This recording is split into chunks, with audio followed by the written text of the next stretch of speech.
இந்த சூழ்நிலையும் அன்பிலிருந்து என்னை பேரி காத்து கொள்வார். இந்த சூழ்நிலையும் அன்பிலிருந்து என்னை பேரி காத்து கொள்வார். என்னை நம்பியவர் தந்த பொறுப்பதனை அவர் வரும் வரை காத்துக் கொள்வேன். என்னை நம்பியவர் தந்த பொறுப்பதனை அவர் வரும் வரை காத்துக் கொள்வேன்.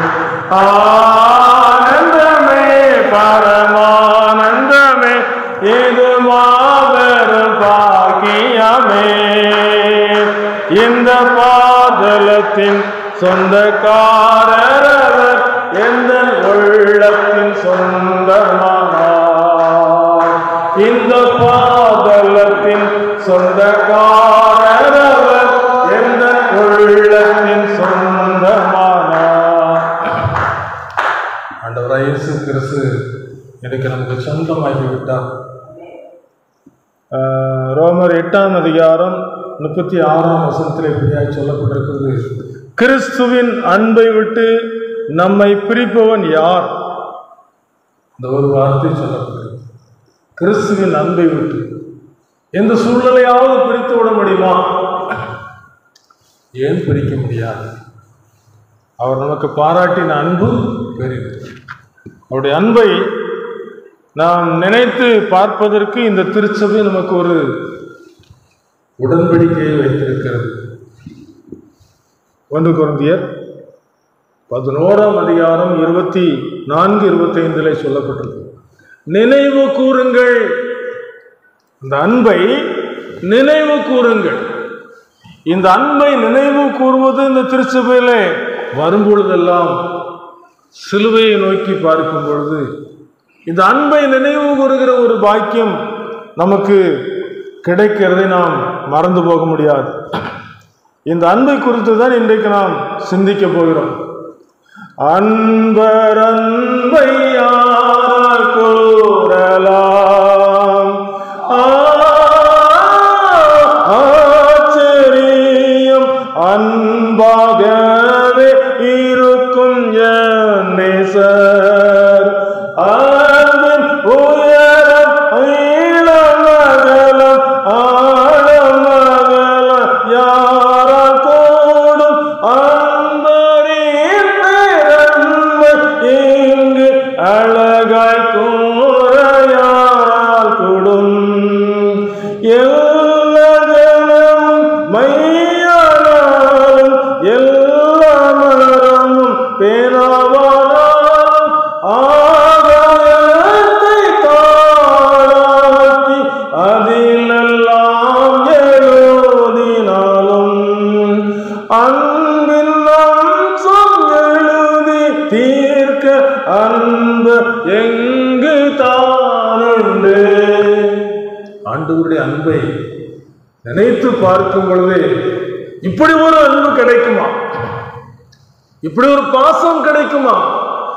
இப்படி வாக்குத்தத்தங்களை நினைத்து பார்க்கும் பொழுது இப்படி ஒரு ஆண்டவர் உண்டா?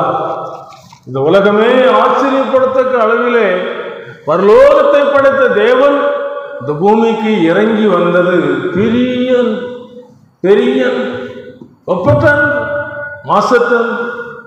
சிலுவையிலே தன்னை ஒப்பு கொடுத்து நமக்காக விட்டு கொடுத்து நம்மால் செய்ய முடியாத அந்த காரியத்தை அவர் சுமந்து நமக்கு வெற்றி பெற்று தந்திருக்கிறார்.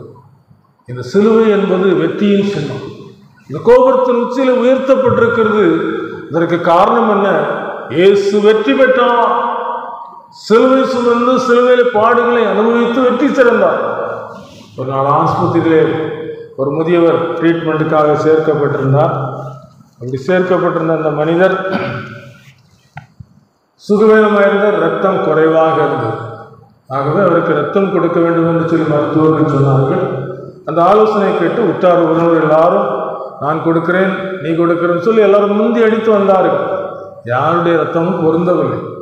பக்கத்து பெட்டில் ஒரு பேஷண்ட் படுத்திருந்தாங்க. அவங்களுடைய பேத்தி வாலிப தங்கச்சி அந்த இடத்துக்கு வந்து போய்கிட்டே இருந்தாங்க. இந்த செய்தியை கேட்டு இப்படி தாத்தாவுக்கு ரத்தம் கொடுத்தா அவர் பிழைச்சிக்கிட்டு அப்படின்னு சொன்னோடனே, அப்படியா ஏன் ரத்தத்தை டெஸ்ட் பண்ணி பாருங்க, சரியாச்சுன்னா கொடுத்துருவோம். டெஸ்ட் பண்ணாங்க, அது சரியா பொருந்துச்சு, கொடுத்தாச்சு, பிழைச்சிக்கிட்டாரு. தங்கச்சி பாப்பா வரும்போதெல்லாம் சொல்லுவார், நினைவு கூறுவார், சிலுவையில் இயேசு கிறிஸ்து எதற்காக செல்ல வேண்டும். பழைய ஏற்பாட்டில் பாவம் செய்தாச்சுன்னா ஒரு பழுதற்ற ஆட்டுக்குட்டி பலி செலுத்தப்பட வேண்டும். இது பாவ நிவர்த்தி செய்வதற்காக தேவன் கொடுத்த ஒரு நியமனம். அந்த நியமனத்தை செய்வாங்க, திரும்பவும் நியாயப்பிரமாணத்தை மீறுவாங்க, பாவத்தில் விழுந்துருவாங்க. ஆனால் ஒரே தரம் பலியாக பழுதற்ற ஆட்டுக்குட்டியாக இந்த மனுக்குலத்துக்கு செய்யப்பட வேண்டிய ஒன்று தேவனால் நியமிக்கப்படுது. ஏன் இந்த ரத்தம் சிந்தப்பட வேண்டும் என்று சொன்னால், நியாயப்பிரமாணத்தின்படி ரத்தம் சிந்துதல் இல்லாமல் பாவமன்னிப்பு உண்டாக ஒரே தரம் தன்னைத்தானே பலியாக கொடுக்கும்படிக்கு இந்த உலகத்திலே இறங்கி வந்த ஆண்டவர் கடைசியில சீசர்களை பார்த்து சொல்லுகிறார், எருசலேமுக்கு போகிறோம், மனுஷகுமாரன் ஒப்பு கொடுக்கப்படுவார், அவரை சிலுவையிலே அறைந்து கொலை செய்வார்கள். ஏன்? எல்லாரையும் மீட்கும் பொருளாக தம்முடைய இரத்தத்தை அவர் கொடுக்க வேண்டும், அவர் சிந்த வேண்டும். அந்த இரத்தத்தின் மூலமாக சொந்த ஜனத்தை மீட்பதற்காக பழுதற்ற ஆட்டுக்குட்டியாக அவர் தம்மை ஒப்பு கொடுக்கும் போது, சத்தமிடாதிருக்கிற ஆட்டுக்குட்டி, மயிர்க்கத்திரை என்பதாக சத்தமிடாதிருக்கிற ஆட்டுக்குட்டியை போல நின்றிருந்த ஆண்டவர். நினைத்து பார்க்கிறோம், சர்வ உலகத்தையும் படைத்த ஆண்டவர், எத்தனையோ மொழிகள் பேசும் மக்களை படைத்த ஆண்டவர், எத்தனையோ இன மக்களை படைத்த ஆண்டவர், எல்லாருக்கும் தேவையான அனைத்தையும் படைத்து வைத்திருக்கிற ஆண்டவர் மனிதனை மாத்திரம் மீட்கும்படியாக இந்த உலகத்துக்கு இறங்கி வந்தது.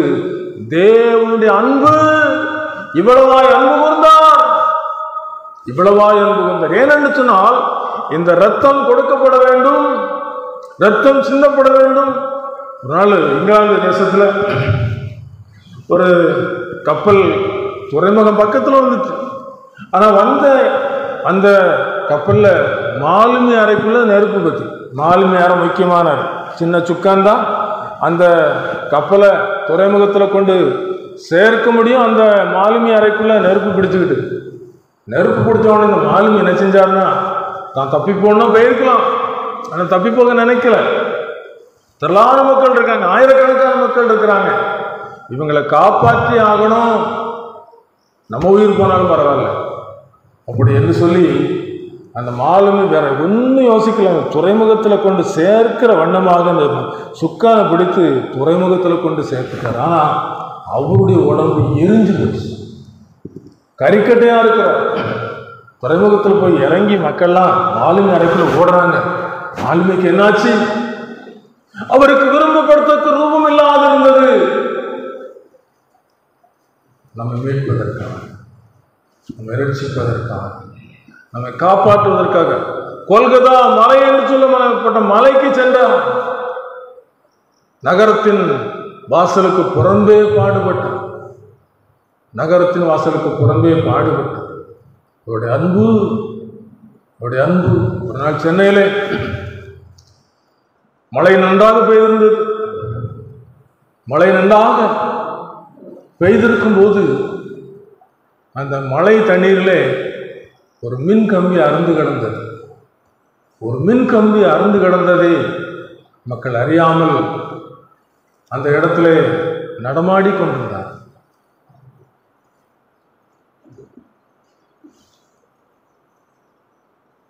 இப்படி நடமாடி கொண்டிருந்த வேளையிலே ஒரு நாய் அந்த தண்ணீரில் மின்கம்பி அருந்ததை கண்டு, அதை அந்த இடத்துல மக்கள் வந்தால் உயிருக்கு ஆபத்து என்று சொல்லி அதை நினைத்து பார்த்து அந்த நாய் குலைத்து கொண்டே இருந்தது. இப்படி குலைத்து கொண்டிருந்ததை இவர்கள் கவனிக்காமல் காலை எடுத்து வைக்க வரும்போது, இந்த நாய் அவர்கள் கால் வைக்கிறதற்கு முன்பதாக இந்த நாய் என்ன செய்து விட்டது என்று சொன்னால், உள்ளே பாய்ந்து தன் உயிரை மாய்த்து கொண்டது. அன்பு, அன்பு, காப்பாற்றுவதற்காக அந்த நாய் தன்னை மாய்த்து கொண்டது அன்பு. அந்த அன்பை தான் எனக்கு சிலுவையிலே பார்க்க முடிகிறது. சிலுவை சுமந்தோராய் சீசனாகுவோம், சிலுவை சுமந்தோராய் சீசனாகுவோம், சிந்தை வாழ்விலும் தாழ்மை தரிப்போம், நிந்தை சுமப்பீனும் சந்தோஷம் சுழோம்.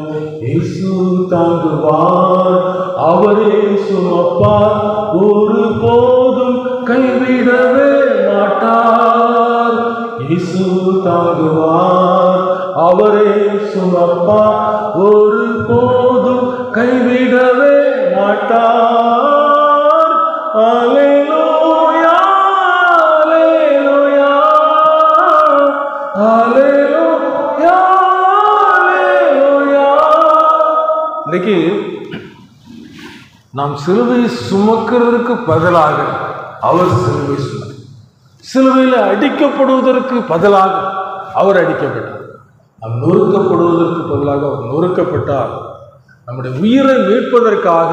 ஏனென்று சொன்னால், மரித்த பிறகு மனுஷனுடைய ஆத்மா எங்கே போகிறன்னு சொன்னால், அவன் பாவம் செய்தபடினாலே பாவத்தின் சம்பளமாகிய அந்த மரணத்துக்குள்ளே, பாதாளத்துக்குள்ளே சென்று விடுகிறது. யாரும் காப்பாற்றுவதற்கு ஒருவருமே இல்லை. மனுக்குலத்தை ரட்சிப்பதற்கு யாராலும் முடியவில்லை. ஆனால் இயேசு பரிசுத்தம் உள்ளவர்.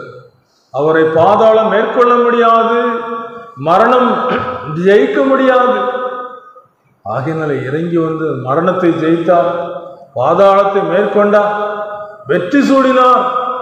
வெற்றி சூடி அந்த வெற்றியின் சாவியை தன் கையில் வாங்கி கொண்டார். அதுவரைக்கும் மரணத்துக்கு அதிகாரியாக பிசாசனவரை தம்முடைய மரணத்தினாலே ஜெயித்து நமக்கு ஜெயத்தை தந்திருக்கிறார், வெற்றி பெற்றிருக்கிறார்.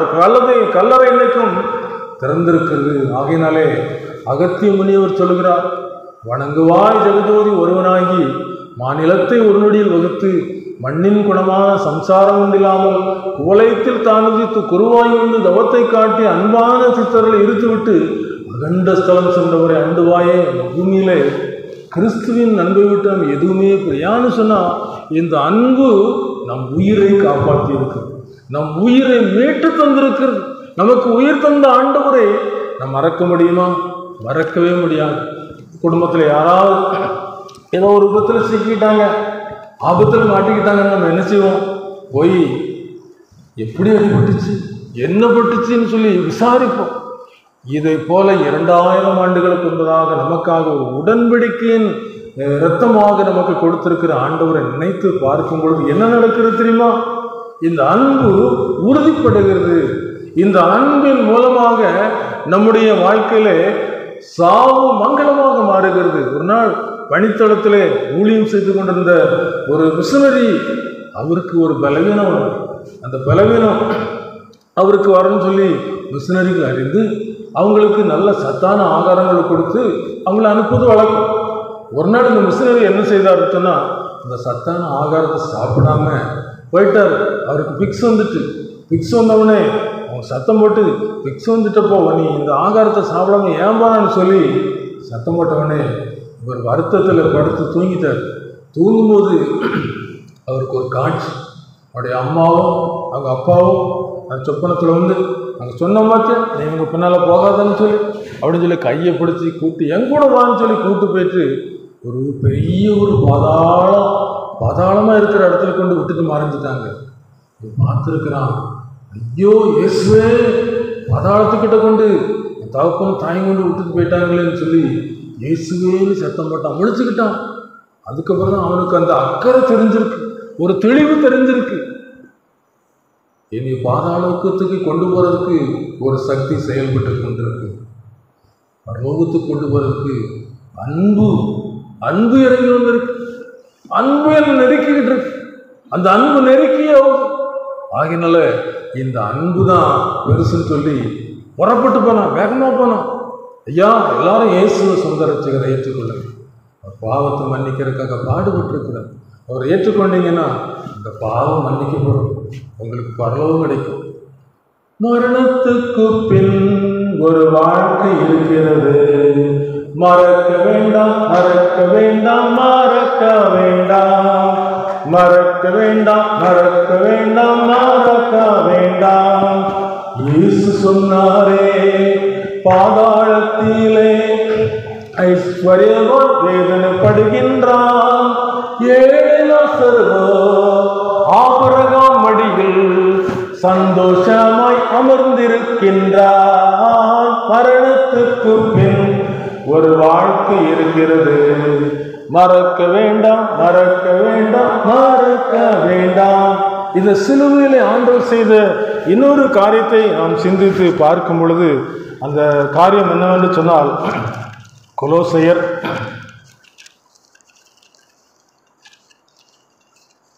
2ஆம் அதிகாரம் 14ஆம் வசனத்திலே சொல்லப்பட்டிருக்கிறது. நமக்கு எதிரடியாகவும் கட்டளைகளால் நமக்கு விரோதமாகவும் இருந்த கையெழுத்தை குலைத்து அதை நடுவில் இராதபடி எடுத்து சிலுவையின் மேல் ஆணி அடித்து துரைத்தனங்களையும் அதிகாரங்களையும் உரிந்து கொண்டு வெளியரங்கமான கோலமாக்கி அவைகளின் மேல் சிலுவையில் வெற்றி சிறந்தார்.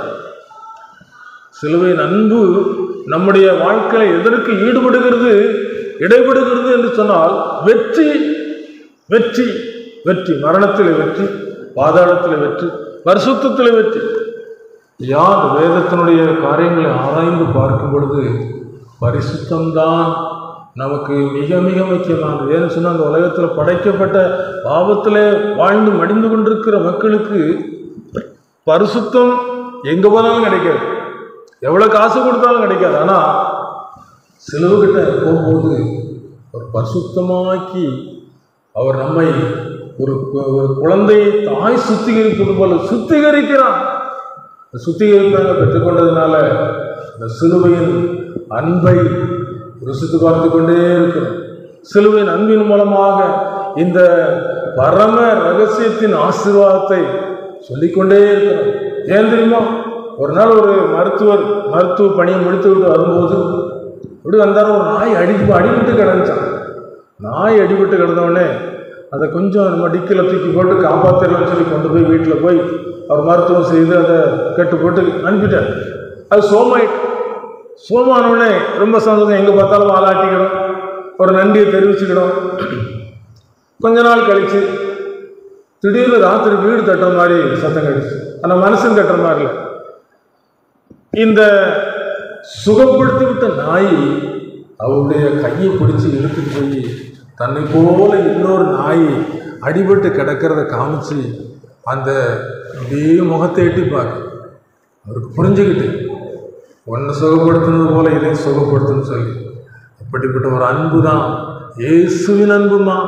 ஐயா, இயேசுவின் அன்பு சுகமாக்குகிற அன்பு, ஒரு வாழ்வு கொடுக்கிற ஒரு அன்பு. அங்கரங்கள் தூளைக்க சங்கூருதி சூரக்க தொங்கி கூருசில் மாறிட, அங்கரங்கள் தூளைக்க சங்கூருதி சூரக்க தொங்கி கூருசில் மாறிட்டேன். உன் பங்கம் அனைத்தும் போக்கி தங்க அரண்மனையில் சிங்காசனத்தில் அமர்த்த, உன் பங்கம் அனைத்தும் போக்கி தங்க அரண்மனையில் சிங்காசனத்தில் அமர்த்த. மகனே மகளே, உன் இதயத்தை தாராயோ, இப்போ தாராயோ, இப்போ தாராயோ. ஒரு அருமையான ஒரு பாட்டியமா இருந்தாங்க. அவங்க ஒத்த ஆளுதான். அவங்களுக்கு சொந்த பந்தங்கள்லாம் வெளியூர்ல இருக்கிறாங்க, அவங்க ஒத்தையில இருந்தாங்க. அவங்களுக்கு இதே போல சிலுவையின் அன்பை, அதாவது பாவம் மன்னிப்புக்குரிய ரகசியத்தை எல்லா ஊழியக்காரங்க சேரெல்லாம் பார்த்தாங்கன்னா யாரையாவது இயேசு பாவத்தை மன்னி அவர் விசுவாசி ஏற்றுக்கொள்ளணும்னு சொல்லுவாங்க. ஒவ்வொரு சுவிசேஷத்தை சொல்லுகிறவங்களுடைய நிலைமை அது.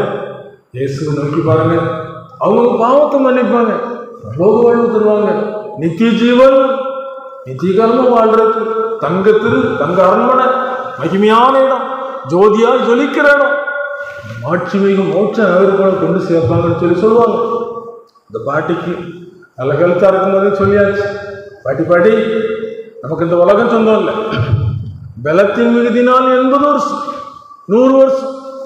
அதுக்கு பிறந்த உலகத்துக்கு டாட்டா போட்டு போகணும் பாட்டி, போகணும். நீங்க இந்த இயேசு கிறிஸ்துவை சொந்த ரட்சகரை ஏற்றுக்கொண்டீங்கன்னா அவர் உங்க பாவத்தை மன்னிச்சிருவாரு, பரலோகத்துக்கு கொண்டு போயிடுவார். நரக வேதனை பயங்கரம், புழு துடிக்கிறது போல துடிக்கணும் பாட்டி, நீங்க மனம் திரும்பி இயேசுவை ஏற்றுக்கொள்ளுங்க பாட்டின்னு சொன்ன உடனே அந்த பாட்டிக்கு, ஐயா நான் யாருக்கும் எந்த அநியாயம் செய்யல, அந்த ஆண்டவன் எனக்கு நல்ல இடம் தருவான் பார்த்துருங்க, நல்ல இடம் தருவான் சொல்லி இந்த சுவிசேஷத்தை ஏற்றுக்கொள்ளலை அவங்க நிறுத்திட்டாங்க. கடைசியில் அப்படி காலங்கள் உருண்டு போச்சு.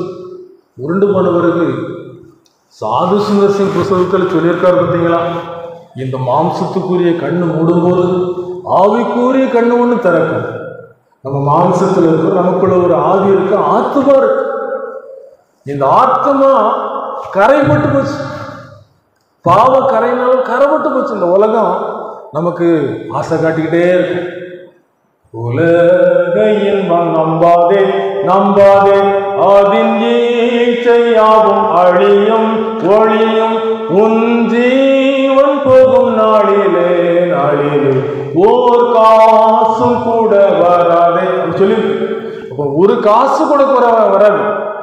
காதில் போட்டிருக்க நட்டை கூட என்ன செஞ்சுருவாங்க, கையில் போட்டிருக்க மோதிரத்தையும் கலத்திடுவாங்க. அப்படிப்பட்ட இந்த உலகத்தில் வாழ்ந்துட்டு இருக்கோம் பாட்டி. கேட்கல. கடைசியில் வருடங்கள் உருண்டு போச்சு. வருடங்கள் உருண்டு போன பிறகு அந்த பாட்டிக்கு வயசாச்சு, கையெல்லாம் சுருங்கி போச்சு. கடைசியில் அவங்களுடைய ஆவிக்குரிய கண்ணு திறக்கும் போது அவங்க என்ன யோசிச்சிருக்காங்கன்னு சொன்னால், இந்த பூமியில் நம்ம நல்லா வாழ்ந்துட்டோம் என்று சொல்லி அவங்க நினச்சிக்கிட்டு இருக்கும்போது அவங்க கண்ணுக்கு தெரிஞ்ச காரியத்தை அவங்க வாயால் சொல்லியிருக்காங்க. யாரெல்லாம் வந்திருக்காங்களே, கயிறுலாம் கொண்டு வந்திருக்காங்களே, கெட்டி கொண்டு போறதுக்கு வந்திருக்காங்களே, ஊரில் யாரும் இல்லையா, காப்பாற்றுறதுக்கு யாரும் இல்லையா, பார்த்து யோசிச்சுட்டு இருக்கும்போது அந்த சுவிசேஷத்தை சொன்ன அந்த ஊழியக்காரர் திடீர்னு எட்டி பார்த்தவனே தெரிஞ்ச உடனே அந்த பாட்டி, தம்பி தம்பி தம்பி பாட்டியை காப்பாற்றுப்பா, பாட்டியை காப்பாற்று. பாட்டி என்னால உங்களை காப்பாற்ற முடியாது பாட்டி, இயேசுகிட்ட கேளுங்க. அறுப்பு காலம் சென்றது, கோடைகாலம் முடிந்தது, நாமும் ரட்சிக்கப்படணும். காலாகாலத்தில் என்ன செய்யணும், இயேசுவை சொந்த ரட்சகராக ஏற்றுக்கொண்டு சுத்திகரிக்கப்படணும். அநியாயம் செய்கிறோம் அநியாயம் செய்யட்டும், அசுத்தமாக இருக்கிறோம் அசுத்தமாக இருக்கட்டும், நீதி செய்கிறோம் நீதி செய்யட்டும், பரிசுத்தமாகிறோம் பரிசுத்தமாகட்டும். அவனவன் கிரியைகளின்படி அவனவனுக்கு நான் அளிக்கும் போல என்னோடு கூட வருகிறது. அவர் தான் பலன் கொடுக்க வரக்கூடாது. நீ கல்யாணத்துக்கு போகிறோம், நம்முடைய உருவெல்லாம் அப்படி தெரியும், போட்டிருக்கிற ஆடைகள் அழகாக இருந்துச்சுன்னா என் ஆடை எவ்வளோ அழகாக இருக்கு, என்னுடைய அலங்காரம் எப்படி என்று சொல்லி என்ன செஞ்சிடலாம், பெருமைப்பட்டு மகிழ்ச்சியாக இருந்துடலாம். ஆனால் அது கொஞ்சம் அழுக்காக இருந்துச்சுன்னா, எனக்கு வஸ்திர சரியில்லாமல் இருக்கேன், கொஞ்சம் துக்கம். இன்றைக்கு இந்த பாட்டியினுடைய கடைசி நேரத்தில் அவங்க எங்கே ஐக்கியம் வச்சுருந்தாங்களோ அந்த ஐக்கியம் வந்து எனக்கு இருளுக்குள்ளே போகிறது போல இருக்கு. அவங்க பாட்டி வந்து அலங்கரித்து சத்தம் போட்டு வீட்டுக்குள்ளே இருக்க முடியாமல் தெருலைட்டுக்கு வந்துட்டாங்க. தெருலைட்டில் வந்து சத்தம் போட்டு அவங்க கடந்து போயிருக்கிறாங்க. இந்த உலகத்தை விட்டு எங்கே போயிருப்பாங்க? கெட்ட மகனை போல குட்ட வழிகளில் மட்டும் மிஞ்சினி அலைந்தாய், கெட்ட மகனை போல குட்ட வழிகளில் மட்டும் மிஞ்சினி அலைந்தாய், உன்னை கட்டி பிடித்து முத்தமிட்டே அரவணைப்பேன் திட்டம் இது நீ ஓடிவா, உன்னை கட்டி பிடித்து முத்தமிட்டே அரவணைப்பேன் திட்டம் இது நீ ஓடிவா. வேற ஒன்றும் செய்யும், அவர்கிட்ட வந்தால் போதும், சிலுவையில் அடிக்கப்பட்ட இயேசுகிட்ட வந்தால் போதும். அவருடைய அன்பு நம்மை விடுதலை, அன்பு தாயை போல தகப்பனை போல சுத்திகரிக்கும். ஒரு வாலிப தங்கச்சி வாலிப நாட்களில் இயேசு ஏற்றுக்கொண்டாங்க. டீச்சர் ட்ரைனிங் வேலை பார்த்தாங்க. வேலை பார்த்துக்கிட்டு இருக்கும்போது ஒரு விலகை வைத்து ஒரு கட்டி, எத்தனையோ ஆஸ்பத்திரிக்கு போய் பார்த்தாங்க. ஆனால் அந்த கட்டி நீக்க முடியல, கட்டி சுகமாக்க முடியல, வேதனையோடு துடிச்சுக்கிட்டு இருந்தாங்க. வேலூருக்கு போய் காமிச்சாங்க. காமிக்கும்போது தாய் தப்பு சொன்னாங்க, ஐயா எத்தனையோ ஆஸ்பத்திரி போயிட்டோம், சுகம் கிடைக்கல, இப்படியா சுகப்படுத்துங்கய்யா, ஐயா ஆப்ரேஷன் பண்ணலாம், கையெழுத்து போட்டு கொடுங்க, கிடைச்சாலும் கிடைக்கலாம், கிடைக்கணும்னு அதுக்கு கேரண்டி கொடுக்க முடியாது சொல்லிட்டாங்க. சொல்லி ஆப்ரேஷன் பண்ணாங்க. ஆப்ரேஷன் பண்ணி உயிருக்கு ஆபத்தாயிடுச்சு. உங்கள் ஊர் வடங்குடின்னு சொல்கிறீங்க, அது வரைக்கும் தான் உயிர் கொண்டு போக முடியல. ஆசிரியர்களுக்கு ஆஸ்பத்திரியில் வைத்திருக்கும் போது இந்த ஊருக்காரங்க வந்து பார்க்கும்போது, தங்கச்சி தோற்றமா கேள்விப்பட்டேன், இப்படி இருக்கா, இப்படிதான் சொல்லி அனுப்பியிருக்காங்க. ஆனால் சந்தோஷமா இருக்கு. என் கால் மாட்டிலையும் தலக்க மாட்டிலையும் தேவதூதர்கள் வந்திருக்காங்க. அந்த ஆவிக்குரிய கண்ணில் தெரியுது. தெரிஞ்ச உடனே இவங்க சந்தோஷப்பட்டு சொல்லியிருக்காங்க, ஆண்டவரோடு வாழ போகிறேன், இந்த மகிமையான இடத்துக்கு போகிறேன் என்று சொல்லி சந்தோஷத்தோடு மகிழ்ச்சியோடு சொல்லியிருக்காங்க. அந்த பலவீனத்தின் மத்தியிலும் உயிர் பிரிக்கிறேன். ஏன்னு சொன்னால் எங்களுடைய ஐக்கியம் பிதாவோடும் அவருடைய குமாரனாகிய இயேசு கிறிஸ்துவோடும் என்று சொல்லி சொன்னபடி அவங்க ஐக்கியத்தை வெளிப்படுத்தினாங்க. அதுக்கு இந்த உலகத்தில் 2 விதமான வழி. ஒரு வழி கேட்டு போகிற வழி, அது விசாலமான வழி, மனம் போல வாழலாம், யாரும் கேட்க முடியாத அளவுக்கு வாழலாம், குடிக்கலாம், வெறிக்கலாம், ருசிக்கலாம், எப்படி வேணாலும் வாழ்ந்துடலாம். ஆனால் அது மரணத்துக்குள்ளே கொண்டு போய்விடும். ஜீவனுக்கு போகிற வழி ஒன்று இருக்கு. அந்த ஜீவனுக்கு போகிற வழி கொஞ்சம் இடுக்கமாக, அது உண்மையாக கொண்டிருக்கும், தாழ்மையாக கொண்டிருக்கும், பரிசுத்தமாக கொண்டிருக்கும், பயபக்தியோடு கூட இருக்க வேண்டியிருக்கும், தேவனுக்கு பயப்பட வேண்டியிருக்கும், தேவனுக்கு பயந்து நல்ல வழியில் நடக்க வேண்டியிருக்கும். அது கொஞ்சம் கஷ்டமாக இருக்கும். நான் ஆண்டவர் சொல்கிறார், இந்த உலகத்தில் கடைசி நாளில் சிங்காசனத்தில் வீட்டில் இருக்கிற ஆண்டவர் நியாயாதிபதியாக வீட்டில் இருக்கும்போது இந்த நியாயாசனத்திலிருந்து புஸ்தகங்கள் திறக்கப்படும். புஸ்தகத்தில் எழுதியிருக்கிறபடியே அவரவர் தங்கள் பலனை பெற்றுக்கொள்வார், தீர்ப்பு கொடுக்கப்படும். ஆகையினால்தான் இயேசு கிறிஸ்து வருகிறார், ஆயத்தப்படுவோம், அவருடைய ராஜ்யத்தில் சேர்ந்து கொள்வோமே. இயேசு கிறிஸ்து வருகிறார், ஆயத்தப்படுவோம், அவருடைய ராஜ்யத்தில் சேர்ந்து கொள்வோமே. நீதி செய்யும் இயேசுக்கு இடங்குவோமே, சிங்காசனத்தில் வீட்டிருந்து நியாயம் தீர்ப்பாரே. நீதி செய்யும் இயேசுக்கு இடங்குவோமே, சிங்காசனத்தில் வீட்டிருந்து நியாயம் தீர்ப்பாரே. ஒரு பக்கம் வலது பக்கம் ஒரு கூட்ட மக்கள், என் பிதாவினால் ஆசீர்வதிக்கப்பட்டவர்களே, என் பிதாவினால் ஆசீர்வதிக்கப்பட்ட உலகம் தோற்றம் முதற்கொண்டு உங்களுக்கு ஆயத்தம் பண்ணப்பட்டிருக்கிற நித்திய ஜீவனுக்குள் பிரவேசியுங்கள். அங்கே பசி அடைவதும் இல்லை, தாகமடைவதும் இல்லை, வெயிலாவது உஷ்ணமாவது படுவதும் இல்லை. ஒரு மகிமையான இடம் ஆயத்தம் பண்ணப்பட்டிருக்கிற அலங்கரிக்கப்பட்ட இடம். மணவாளன் வரப்போக வெடிசத்தம் கேட்குது. ஊரில் ஒரு திருமணம் சொன்னால் வெடிசத்தம் கேட்கும்போது மணவாளன் வந்து விட்டார்னு கேட்கறது போல யுத்தங்களின் செய்திகளையும் கேள்விப்படுவீர்கள். எல்லாம் நடந்து கொண்டிருக்கு. வெடிசத்தம் கேட்குது. மணவாட்டி ஆயத்தமாக இருக்கிறாங்களா, அலங்கரித்து இருக்கிறாங்களா, ரட்சிப்பின் பாத்திரத்தை எடுத்துக்கொண்டு கர்த்தருடைய நாமத்தை தொழுது கொண்டிருக்கிறாங்களா? ஒன்றை மாத்திரம் சொல்லி முடித்து விடுங்கள். ஒரு நல்ல ஒரு ஊழியக்காரர், அந்த ஊழியக்காரர் ஊழியம் செய்து ஒரு பலவீனமான வீட்டில் இருந்துக்கிட்டார். இருந்த உடனே சக ஊழியக்காரர் போய் பார்க்க போயிருக்கிறார். சகோதரா, பலவீனம்னு கேள்விப்பட்டேன், எப்படி இருக்கா? எனக்கு மரணம்னு சொன்னால் பயமாக இருக்குப்பா. என்னப்பா சொல்கிறான்? மரணத்துக்கு போதானப்பா, நம்ம இயேசு இருக்கிற இடத்துக்கு போக முடியும். சேவான் விசுவாசத்தோடு இருந்து பரலோக மகிமையை வெளிப்படுத்தினாரே. இன்னைக்கு ஏராளமான தேவ பிள்ளைகள் பரலோகத்தை வெளிப்படுத்தி போயிருக்கிறாங்களே. நீ என்னப்பா இப்படி சொல்ற? பயப்படுறா? என்னப்பா செய்தான்? இதை தப்பு பண்ணியிருக்கியா? உனக்கு பரலோக காட்சி தெரியலையா அப்படின்னு சொல்லி கேட்கும்போது, என்னன்னு தெரியலப்பா, பயமாக இருக்கு, வா 2 ஒரு ஜோமனும் முழங்கால் போட்டு ஜோமனும். இது நித்தியத்தை குறித்த ஒரு செய்தி, தேவனுடைய ராஜ்யத்தை பெற்றுக்கொள்ளக்கூடிய ஒரு விசுவாசத்தை தூண்டக்கூடிய ஒரு செய்தி. ஏன்னு சொன்னால், மனுஷன் தன் ஜீவனத்துக்கு ஏதுவாக எண்ணத்தை கொடுப்பான்னு சொல்லி மார்க்கு 8:37 சொல்லப்படும். நம்ம ஜீவனத்துக்கு இடம் என்ன கொடுக்க முடியும்? உயிருக்கு இடம் ஒன்றும் கொடுக்க முடியாது. உயிருக்கு இடம் ஒன்றும் கொடுக்க முடியும். மாடு முட்டை வருதுன்னா சரி முட்டிட்டு போட்டுன்னு நினைக்காச்சுவோம், ஐயோ மாடுன்னு சொல்லுவோம். பாம்பு கடிக்க வருதுன்னா நினைச்சோம், பாம்பு கடிக்க வருதுன்னு நினைப்போம், ஐயோ பாம்புன்னு சொல்லுவோம், பதறிடுவோம். இதே போல் உயிருக்கு ஆபத்து வரும்போது நம்ம என்ன செய்வோம்? பதறி போயிடுவோம். ஊழியக்காரர் பதறிட்டார். 2 பேர் ஜெபம் பண்ணாங்க, கடந்து போயிட்டார். அடுத்த நாள் வந்தார், சகோதரனே என்ன செய்தாங்க? ஜெபம் பண்ணியா? உனக்கு ஏதாவது ஆண்டது பேசுனாங்களா? பேசுனாங்கப்பா. ஒரு கோழி முட்டை சுற்றி வருதுப்பா. கோழி முட்டை சுற்றி என்னப்பா செய்தான்? வயலில் சரியான விளைச்சல் பக்கத்து தோட்டக்காரன் சொன்னான், நீ காசை குடும்பத்தை நான் பார்த்துக்கிறேன்னு சொன்னான், கொடுத்துட்டேன். சுற்றி வருதுப்பா. பாப்பா பாவம் கொள்ளாது. பொக்கிரிகள் புரளிக்காரர் போய் ஒழிப்பாரே, பொக்கிரிகள் புரளிக்காரர் போய் ஒழிப்பாரே, தீக்கிரையாவதை என்னை தீங்கி தீங்கி அழுவாரே, தீக்கிரையாவதை என்னை தீங்கி தீங்கி அழுவாரே, அக்கிரமக்காரரெல்லாம் கத்தி கதறுவார், அக்கிரமக்காரரெல்லாம் கத்தி கதறுவார், காலகாலத்தில் மறந்திருப்பார் கத்தி கத்தி கதறுவார், காலகாலத்தில் மறந்திருப்பார் கத்தி கத்தி கதறுவார். பாவம் கொள்ளாதுப்பா. பாவத்தோடு நம்ம ஆளக்கூடாது. உடனே முழங்கால் போட்டு ஜோமனும் சொல்லி ஜோமனிருந்தாங்க. ஜோமனவனே அவனோட பாவத்தை மன்னிச்சார்.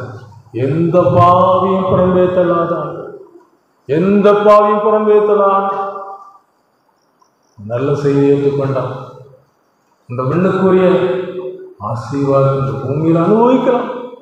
கொடி தூதரவரோடு வருவார், கொடி தூதரவரோடு வருவார், பூகோளம் நடுங்கிடுமே வானலோகம் கழித்திடுமே, பூகோளம் நடுங்கிடுமே வானலோகம் கழித்திடுமே.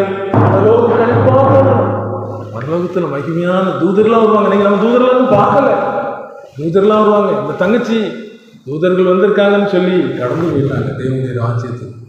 இந்த உலகத்தில் நமக்கு எதுவுமே சொந்தமாக, எதுவுமே சொந்தமாக இயேசு நமக்கு சொந்தமானவராக வந்திருக்கிறார். கிறிஸ்துவின் அன்பை விட்டு யாரும் நினைக்க முடியாது, பிடிக்கவே முடியாது. அவர் நமக்கு கொடுத்த பொறுப்பை கடைசி வரைக்கும் நிறைவேற்றி போகும்போது என்ன சொல்லுவாருமா? உண்மை மொத்தம் உள்ள ஊழியக்காரனே, கொஞ்சத்தில் உண்மையாக இருந்தான், அநேகத்தின் பேரில் அதிகாரியாக வைப்பேன் என்று சொல்லுவார். ஒரு பெரிய லதா மங்கேஷ்கர் பெரிய மாளிகையில் இருந்தாங்க. அவங்க கடைசியில் வியாதிப்பட்டு தலைவரப்படுத்தப்பட்டவரை அவங்க சொல்லியிருக்காங்க, இந்த பிரார்த்தனை பண்ண வர்றவங்க சொன்னது உண்மை. உயிர் போகும்போது ஒன்றும் சொன்னதில்லை, ஒன்றும் கொண்டு போக முடியாது. எனக்கு எத்தனையோ விதவிதமான மடைகள்லாம் இருக்குது. ஒரு சின்ன ஒரு துணி தான் போட்டிருக்காங்க. எத்தனை விதவிதமான கால் செருப்புகள்லாம் இருக்குது. ஒரு சின்ன ரப்பர் செருப்பு போட்டிருக்கேன். எனக்கு இவ்வளோ பெரிய மாளிகை இருக்குது, ஒரு சின்ன அறை தான் கொடுக்கப்பட்டிருக்கு. என்ன செய்யறது? இந்த உலகத்தில் பிரார்த்தனை செய்ய வந்தவங்க சொன்னது உண்மை, அவங்க சொன்னதுதான் உண்மை. ஆண்டவருடைய ராஜ்யம் புசிப்பும் அல்ல குடிப்பும் அல்ல, அது நீதியும் சமாதானமும் நித்திய ஜீவனும். அங்கே பேர் எழுதப்படும். எனக்கு இந்த உலகத்தில் ஒரு குழந்தை பிறந்துச்சுன்னா பிறந்த உடனே ஒரு சந்தோஷம், அப்பா மாதிரி இருக்கேன், இது அம்மா மாதிரி இருக்குன்னு ஒரு சந்தோஷம். இந்த சந்தோஷத்தை பார்த்து குடும்பத்துக்காரங்க எல்லாரும் இந்த பிள்ளை அப்பா மாதிரி இருக்கு, அம்மா மாதிரி இருக்குன்னு சொல்லி சந்தோஷப்படுவாங்க. அந்த பிள்ளையோட பேரை என்ன செய்வாங்க? அது அந்த கிராம அலுவலகத்தில் போய் பதிவு செய்வாங்க. இந்திய பிரஜைங்கள் சேர்க்கப்படுது. இதுபோல் ஒரு மனுஷன் மறந்திருக்கும் போது அவருடைய பெயர் பரலோகத்தில் ஜீவ புஸ்தகத்தில் எழுதப்பட்டு அவருடைய வாழ்க்கையில் மறந்திருமனதுக்கு பிறகு செய்யக்கூடிய நற்கிரைகள் எல்லாம் என்ன செய்யப்படுது? பதிவு செய்யப்படுது. மிஷனரி ஸ்தாபனங்கள் இன்னும் பற்பல ஸ்தாபனங்கள் என்ன செய்கிறாங்க தெரியுமா? மீட்பின் பணியை செய்து கொண்டிருக்கிறாங்க. யாரெல்லாம் பாவத்தில் அழிந்து கொண்டிருக்காங்க அவங்களுக்கு மீட்பு ரட்சிப்பின் பணியை செய்து கொண்டிருக்காங்க. அவங்களாம் எப்படி இருப்பாங்க தெரியுமா? மேகங்கள் நடுவே வாழி பிறக்கும், பூதங்கள் கடந்து வரும், தூதர்கள் கூட்டங்கள் சூழ்ந்து நிற்கும். பறந்திடுவேன் நான், பறந்திடுவேன், பறந்திடுவேன் நான், பறந்திடுவேன். வானத்தில் நடுவானத்தில் இயேசுவின் கைகளில் நான் இருப்பேன். பரமன் இயேசுவின் புன்னகை முகம் கண்களில்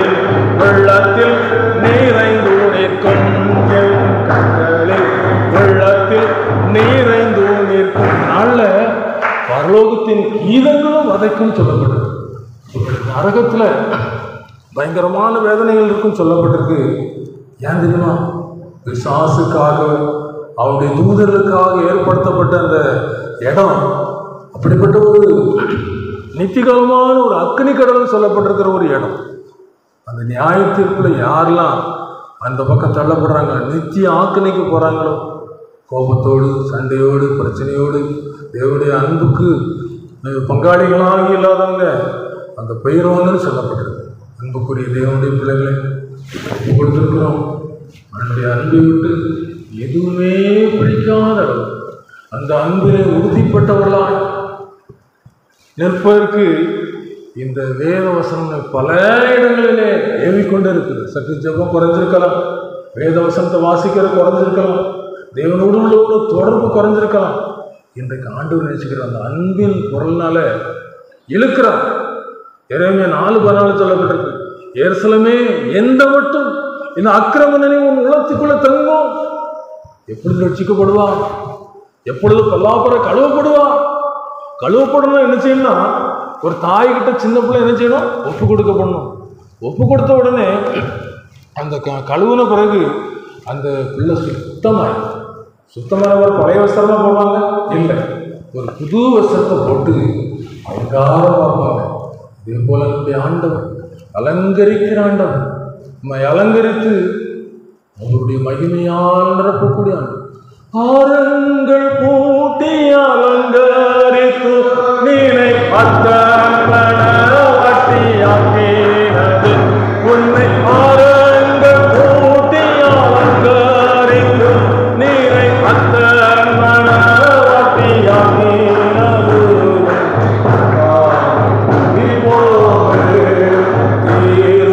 சபையாரே காவி பாடி பாடி தந்து விட்டான், நமக்கு எல்லாவற்றையும் தந்து விட்டான். அவருடைய அன்பை ருசித்து பார்த்திருக்கிறோமா? அவருடைய அன்பின் அகலம், ஆழம், நீளம், உயரம், ஜீவனுக்கு எதுவானது, நம்முடைய வாழ்க்கைக்கு உத்தரவாதம் கொடுக்கக்கூடியது, நம்ம அரண்மனையை தங்க அரண்மனையில கொண்டு சேர்க்கக்கூடியது. தங்க அரண்மனை.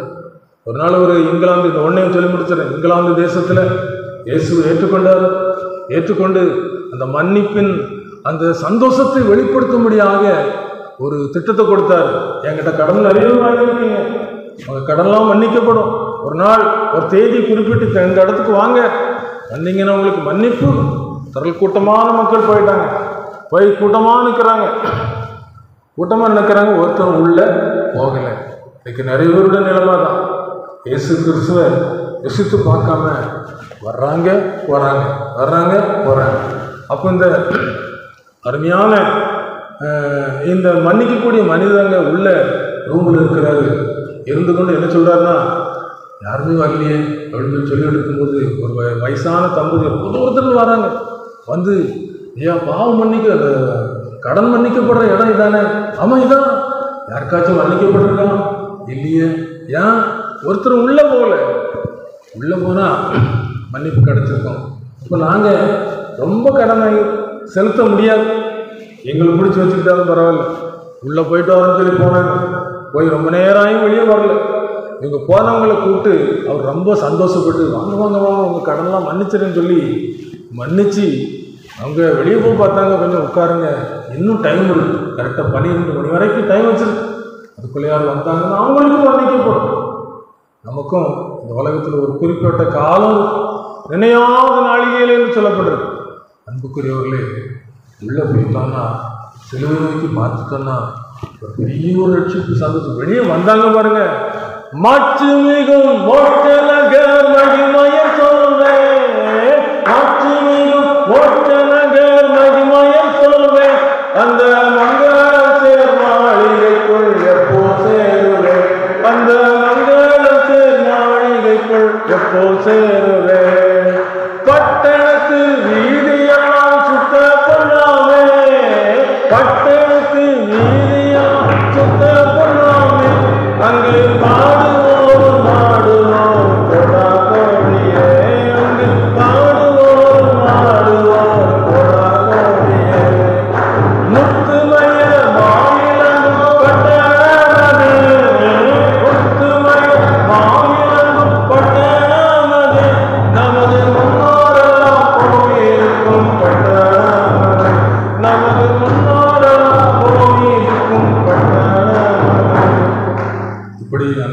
காரியங்களை சொல்லலாம், சொல்லிக்கிட்டே இருக்கலாம். பரலோகத்தில் இருக்கிறது போல இருக்கும். ஏன்னு சொன்னால் இந்த பரலோகத்தின் பாடல்களை தேவனுடைய மைந்தர்கள் நமக்கு எழுதி கொடுத்துருக்கிறாங்க.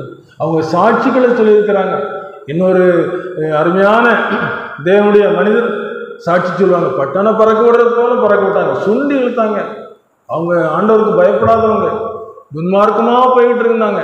ஆனால் எப்படி ஆண்டை ஏற்றுக்கொண்டாங்கன்னா, நல்ல ஒரு வளர்த்தியானவங்க. அவங்க என்ன செய்வாங்கன்னா, ஒத்தையில தென்னை மரத்தில் ஏறி தேங்காயை கொலையோடு வெட்டி அப்படியே கீழே கொண்டு திருச்செந்தூரில் போய் சைக்கிளில் போய் விற்றுட்டு சினிமா பார்த்துட்டு வந்துடுவாங்க. இதுதான் அவங்களுடைய வாழ்க்கை, துன்மார்க்கமான வாழ்க்கை. ஆண்டு சந்திச்சார். ஒரு காய்ச்சல் வந்துச்சு, காய்ச்சல் நடுங்கிட்டாங்க. ஆண்டு பேசினார், இன்னைக்கும் ஆத்மா எடுத்துக்கொள்ளப்பட்டுன்னு சொன்னால் நீ எங்கே இருப்பா, எங்கே இருப்பாப்பா கேட்டவங்க பதறிட்டார். முழங்கால் போட்டு ஒப்பு கொடுத்தார். ஆண்டவரே ஏற்றுக்கொள்றேன், என் பாவத்தை மன்னிங்கன்னு சொல்லி மன்னிப்பு கேட்டான். மன்னிப்பு கேட்டு ஏற்றுக்கொண்ட உடனே ஒரு பெரிய ஒரு சந்தோஷத்தோடு இந்த குழுவில் ஊழியம் செய்தாங்க. ஊழியம் செய்து கடைசியில் தேவனுடைய ராஜ்யத்தின் மகிமைக்கு அவர் அழைக்கப்படும். தொடர்ந்து ஊழியத்தை செய்யுங்க. இந்த விதமான ஊழியத்தை செய்வதற்கு ஊக்கம் கொடுத்து உற்சாகம் கொடுத்து இந்த ஒரு ராஜ்யத்தை சுதந்திரித்து கொண்டாங்க. இந்த உலகத்தில் வாழ்கிற நாமும் இந்த கிறிஸ்துவின் அன்பு நம்முடைய வாழ்க்கையில் கொடுக்கப்பட்டிருக்கிறது. காரணம் என்ன? ரத்தம். அவருடைய ரத்தம் நமக்காக சிந்தப்படும். நினைவு கூறுகிறோமா? நினைவு கூறுகிற ஒரு பாக்கியத்தை திருச்சபை கொடுக்கிறது. நினைவு கூறும் பொழுது நம்முடைய உள்ளத்திற்குள்ளே ஒரு சுத்திகரிப்பு கிடைக்கிறது. கரைகளை ஒன்றுமில்லாமல் மாசற்றதும் பிழையற்றதுமான சபையாக நிறுத்திக்கொள்ள. அப்படி சமூகத்தில் போய் நிற்கும்போது பாவத்தோடு போய் நிற்க முடியாது. ஒரு அருமையான சம்பவம் சொல்லுவாங்க. பாதாளத்துக்குள்ள ஒரு மனுஷன் வேதனையோடு கத்திக்கிட்டு இருந்தானா. இந்த திருச்சபையில் இருந்து ரட்சிக்கப்படாமல் போயிருந்திருக்கான். ரட்சிக்கப்பட்டது போல நினைச்சிட்டு போயிட்டான், தெளிவில்லாமல் போயிட்டான். அங்கே போய் பாதாளத்தில் கடந்து ஐயோ இயேசுவே எனக்கு காப்பாற்றணும்னு சொல்லி கெஞ்சிருக்கான். சத்தம் கேட்டவனே ஆண்டவர் மனை இறங்கி ரொம்ப சத்தம் போடுறான், கொஞ்சம் கூட்டுவாங்க. பரலோகத்துக்கு கொண்டு விட்டாச்சுன்னா தேவதூதர்கள் அழகாக இருக்கிறாங்க. பளிங்கு மாறுறதுக்கு தரலாம், சுத்தமான ஒரு வெளிச்சம், பயங்கரமான ஒரு பிரைட்டு. பரலோகத்தை பார்த்தவனே இவனுக்கு ஐயோ எவ்வளோ குளிர்ச்சியா இருக்கு, அங்கே நெருப்பு அவியுது, பயங்கரமான வேதனையில் கடந்திருக்கேன்னு சொல்லி கொஞ்சம் ஆறுதல் அடைஞ்சிருக்கான். சுற்றி பார்க்குற எங்கேயுமே இருட்டு கிடையாது, எல்லாம் வெளிச்சம், பரிசுத்தம். தேவாதிதேவ வல்லமையுள்ள ஒரு அன்புள்ள வரும், அன்புள்ள சாயம் பார்க்குறான். எல்லாரையும் பார்த்துட்டு சந்தோஷப்படுறான். தன்னை பார்க்குறான், பாவ அழுக்கோடு இருக்கிறான். எங்கேயாவது ஒளிஞ்சிக்கலாமல் பார்க்குறான், முடியல. அவனே குறித்து நரகத்துக்குள்ளே போயிடும். நம்ம எந்த நிலைமையில் இருக்கிறோமோ அந்த நிலைமையில தான் நித்தியத்தில் இருக்கும். ஆகினால நித்திய ராஜ்யத்தில் நித்திய ஜீவனோடு நித்திய காலம் வாழலாம். நித்திய ராஜ்யத்தில் நித்திய ஜீவனோடு நித்திய காலம் வாழலாம். சுத்த உலகத்தில் அர்த்தமானவர் நித்தம் சுகித்திடலாமா. பரிசுத்த உலகத்தில் அர்த்தமானவர் நித்தம் சுகித்திடலாமா. மகளே மகளே ஓ நிதயத்தை தாராயோ, இப்போ தாராயோ, இப்போ தாராயோ. முடிக்கிறேன். அவருடைய அன்பு சிலுவை தாத பிரசனம், தேவ சித்தத்துக்கு ஒப்புக் கொடுக்காத ஜெபம், சொந்த வியாபாரம். அதனால சிலுவை உயர்த்தி இந்த இயேசுவின் அன்புனால தான் நம்ம பிழைச்சிருக்கோம் அப்படின்னு சொல்லுகிறேன். உங்களுடைய வாழ்க்கையில் நித்திய ஜீவனோடு ஒன்று இருக்குது. நித்திய ஜீவனுக்குள்ளே இயேசுகிட்ட நினைச்சு மன்னிப்பு வாங்கி நேரம் அவர் தான் சிலுவையில் துரைத்தனங்களை அதிகாரங்களை வெளியரங்கமான கோலமாக்கி நமக்கு வெற்றி சிறந்திருக்கு. வெற்றி பெற்று அவர்கிட்ட நம்ம கையெழுத்தாங்க. நித்திய ஜீவனுக்குரிய நான் நம்பிக்கைப்படணும். பாவம் அறிக்கை செய்து மன்னிப்போம். பாவம் மன்னிக்கப்படும் பரலோகத்துக்குள்ளே போகவே முடியாது. அங்கே பரலோகத்துக்கு போனாலும் அங்கே வேண்டுதல் செஞ்சாலும் நம்ம எந்த நிலைமையில் இருக்கிறோமோ அந்த நிலைமைக்கு நீச்சிக்கிறோம் பாதாளத்துக்கு போய். அதனால் அந்த நோக்கி பார்ப்போம். ஒரு சின்ன ஜெபம், அருமையான தம்பி பண்ணுவாங்க, ஜெபித்து முடியும். காலமோ செல்லுதே, வாலிபம் மறையுதே, எண்ணமெல்லாம் வீணாகும், கல்வியெல்லாம் மண்ணாகும், மகிமையில் இயேசுவை தரிசிக்கும் நேரத்தில் அந்த நாள் நல்ல நாள், பாக்கிய நாள், அந்த நாள் நல்ல நாள், பாக்கிய நாள். உலகத்தை எல்லாம் வெற்றி பெற்று ஒரே அதிகாரத்துக்குள்ளே கொண்டு வர வேண்டும் என்று மகா அலெக்சாண்டர் பாடுபட்டார், போராடினார், ஜெயித்து கொண்டே வந்தார். கடைசியில் வியாதிப்பட்டார். உலகத்தை விட்டு போகிறேன்னு சொல்லி அவர் போகும்போது சொன்னார், என் கைகளை விரித்து வை, வெறுங்கையனாக போகிறேன். உலகத்தின் மாந்தரே கலங்காது வாருமே, இயேசுவை அண்டினால் கிளேசங்கள் மாறிப்போ, மகிமையில் இயேசுவை தரிசிக்கும் நேரத்தில் அந்த நாள் நல்ல நாள், பாக்கிய நாள், அந்த நாள் நல்ல நாள், பாக்கிய நாள். எங்களுக்காக சிலுவையில் அடிக்கப்பட்ட சிந்தி தகப்பனை சம்பாதித்த இலவசமாய் ரட்சிப்பை தந்த எங்களுக்கு தெய்வமே, தகப்பனே இந்த ஓய்வு நாளிலும் பரிசுத்தமான நாளிலும் தகப்பனே இந்த சிவராம சபையிலே தகப்பனே நீ முன்குறித்தபடியே தகப்பனே உங்களுடைய ஊழியத்தை நிறைவேற்றுதல் கத்திற்கு பாராட்ட எல்லாவித நேரங்களுக்காகவும் கிருபைகளுக்காகவும் நன்றியோடு தந்திக்கிறோம் சோதரிங்க தகப்பனே.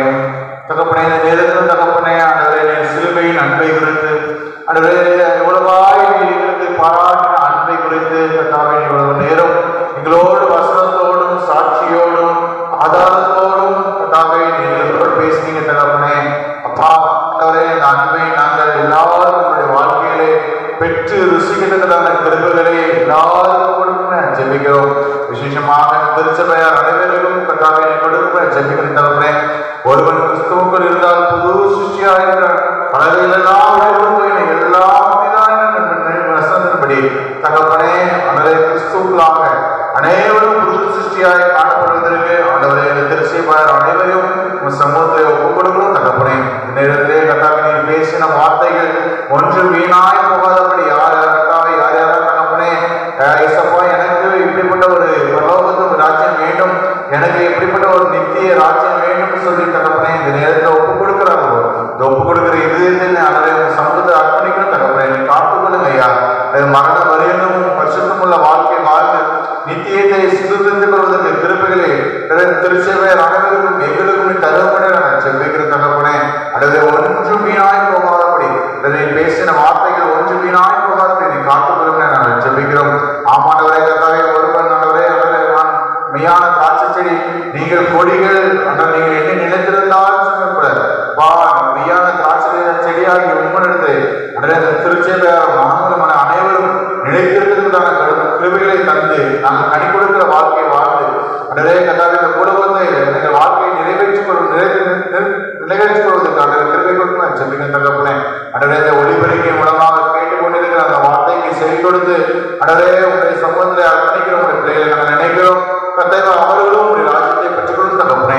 ஒரு ஆத்மா கெட்டு போகிறது உங்களுக்கு சித்தவழி தகப்பனே.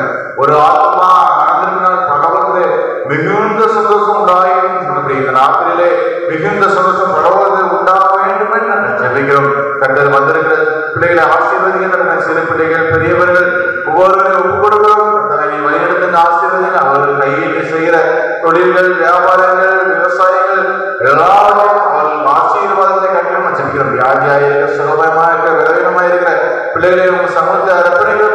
அவர்கள் வியாதியும் அப்பா நீங்க நீக்கிய சுகமாக இருக்குன்னு சொல்லக்கூட, அப்பா உன் பாவங்கள் மன்னிக்கப்பட்டது சொல்லக்கூட, பாவங்களை மன்னித்து நித்திய சுகத்தை கட்டளையிடும் ஜெபிக்கிறோம். அவருடைய வந்திருக்கிற பிள்ளைகள் தலைவர்கள் பிள்ளைகளை அழைத்து வாங்க.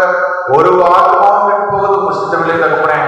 ஆமாண்ட திருச்சபையில் அனைவரும் நித்தியத்தை பரலோகத்தை பெற்றுக் கொள்வதற்கு ஆண்டவர் கிருபை பாராட்ட ஜெபிக்கிறோம். எல்லா புத்தி கனம் மகிமை உமக்கே செலுத்துகிறோம். உம்மை பிரேசித்து கிறிஸ்துவின் ஜெபங்களும் ஜீவனும் வல்லமையுள்ள பரமபிதாவே ஆமென்.